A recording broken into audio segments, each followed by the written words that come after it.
बेटियां बोझ नहीं होती, वे घर की ताकत होती है। अगर उन्हें मौका दिया जाए तो वे अपनी तकदीर खुद बदल सकती हैं।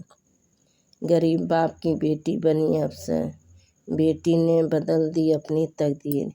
ऐसे ही कहानी सुनने के लिए मेरे साथ अंत तक बने रहिए। एक छोटे से गांव में रामू नाम का आदमी रहता था। उनकी एक बेटी थी, सोनम। सोनम बहुत होशियार थी, लेकिन रामू सोचता था, लड़कियां पढ़ लिख के क्या करेगी, आखिर शादी ही तो करनी है। सोनम हर दिन स्कूल जाने के लिए अपने पिता से कहती, बाबा मुझे पढ़ना है, मैं भी कुछ बनना चाहती हूँ। लेकिन रामू हर बात मना कर देता, हमारे पास इतने पैसे नहीं हैं और लड़की की पढ़ाई में पैसा बर्बाद नहीं करते। सोनम चुप हो जाती, लेकिन उसके सपने अभी भी जिंदा थे। वे घर के काम करने के बाद रात को चुपके से पड़ोसी के घर जाकर पढ़ाई करती थी। पड़ोसी मास्टर जी ने उनकी लगन देखकर उसे पढ़ाना शुरू कर दिया। एक दिन गांव में स्कूल की परीक्षा हुई।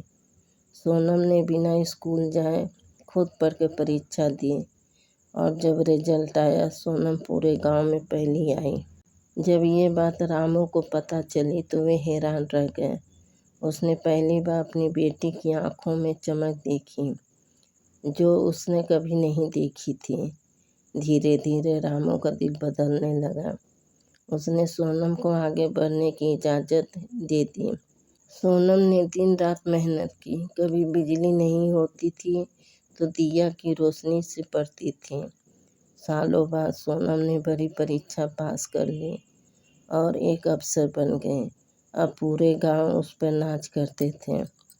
एक दिन सोनम अपने पिता के पास आई और बोली, बाबा अगर आप मुझे रोकते रहते तो आज मैं यहाँ तक नहीं पहुँच पाती।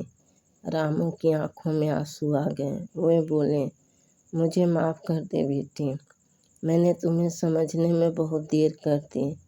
सोनम मुस्कुराई और बोली, कोई बात नहीं बाबा, आपने मुझे आगे बढ़ने दिया, वही मेरे लिए सबसे बड़ी ताकत है।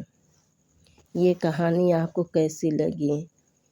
बेटी को पढ़ाना चाहिए कि नहीं, कमेंट में लिखिएगा।